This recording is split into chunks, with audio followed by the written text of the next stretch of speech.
she wasn't supposed to get them. Not yet. Not this soon. But according to insiders close to Buckingham Palace, Catherine, Princess of Wales, has just been linked to one of the most legendary jewel collections in royal history, the Romanov Sapphires. And Queen Camilla? Reportedly, she is not happy about it. Stay with me, because by the end of this video, you'll understand why a piece of jewelry can shake an entire monarchy, and why this moment might be the clearest sign yet of where the House of Windsor is really heading. For generations, royal jewels have never just been about beauty. Every tiara, every brooch, every necklace tells a story of diplomacy, inheritance, and quiet power struggles behind palace doors. The Romanov Sapphires are no ordinary pieces. Their story begins with the Russian imperial family, long before they ever crossed into British royal hands through inheritance. Decades later, Queen Elizabeth II herself wore them on the most important state occasions, moments built entirely around one message: stability, continuity, and the strength of an unbroken royal line. Historians who study the royal vault often point out that no piece this significant is ever handed down casually. Every appearance is planned. Every occasion is chosen for a reason. So when a jewel like this gets linked to a new name, it's never just gossip. It's a signal. And that's exactly what has royal watchers talking right now. Because here's the thing insiders won't say directly, but everyone in the royal circle already understands. Since becoming Princess of Wales, Catherine's role has expanded fast, hosting foreign dignitaries, representing the crown at national events, standing beside William at moments meant to project exactly one thing: the future of the monarchy. Royal commentators increasingly describe her as the institution's strongest public asset, modern but respectful of tradition, confident but never controversial. Over the past few years alone, she has taken on responsibilities once reserved only for the most senior members of the family. Remembrance ceremonies, state banquets, diplomatic visits where every single detail is scrutinized by the press. So when speculation started connecting her to the Romanov Sapphires, it wasn't random. To many royal insiders, this is what a passing of the torch looks like: quiet, symbolic, and deliberate. No press conference, no formal announcement, just a jewel worn at the right moment in front of the right people.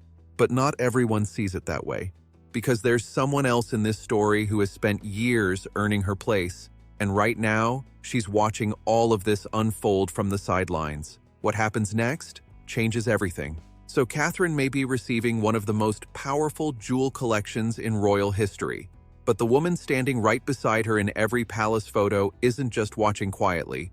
She's reportedly furious. Here's why. Queen Camilla has carried a demanding schedule of royal duties for years, often stepping in during difficult moments for King Charles and the monarchy as a whole, especially during his health struggles. She has earned her position, not overnight, but through consistency, patience, and decades of navigating one of the most scrutinized families on earth. So when headlines suggested she was furious over the sapphire speculation, it raised an obvious question. Is this really about jewelry, or is it about something much bigger? Relevance, visibility, and where she stands as attention shifts elsewhere? To be clear, Buckingham Palace has issued no official confirmation about any of this. No statement, no public disagreement. Every photo of Camilla and Catherine together still shows exactly what the palace wants the world to see: unity, professionalism, mutual respect, two women standing side by side for the cameras. But behind palace walls, insiders suggest the conversations have been far more complicated than any public photo could ever reveal. And that's where this story stops being about sapphires and starts being about succession. Here's something most people don't realize. Inside the monarchy, jewelry allocation is never random. It's never based on personal taste alone. Royal historians confirm that historic pieces are assigned based on tradition, occasion, and, most importantly, where that royal sits in the line of succession. Different generations become associated with different jewels, almost like a quiet handover of identity.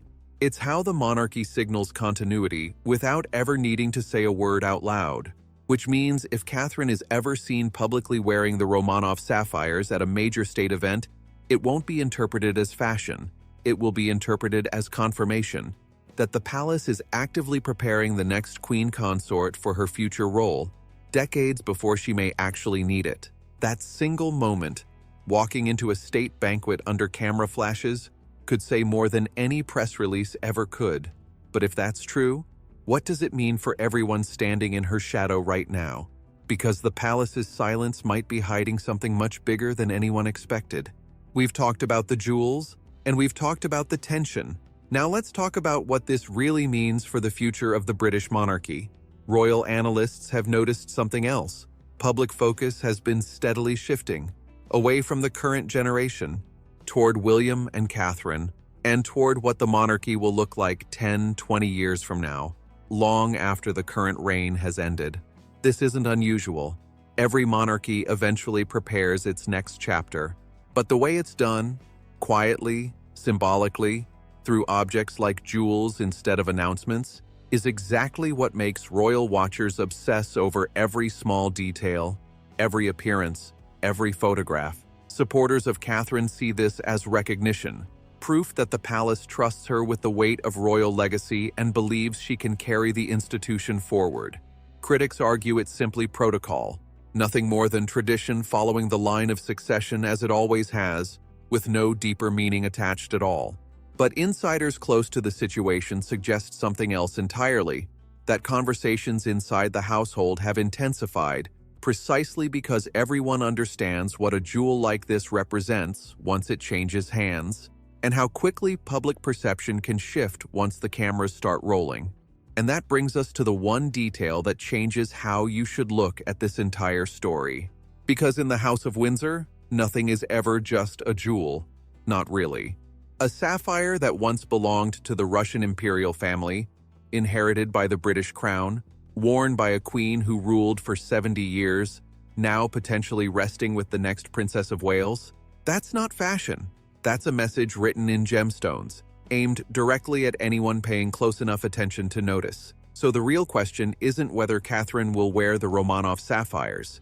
It's this: when she finally does, what will the rest of the royal family do next? Will Camilla step further into the background? Or will the palace find a way to balance both women in the public eye? If you want to know the moment it happens, make sure you're subscribed, because when this story breaks, you'll want to be the first to know, before it hits every major headline. And if you think this is really about jewelry, and not about who's really being prepared for the throne, let me know in the comments below. Because inside Buckingham Palace, nothing this symbolic ever happens by accident.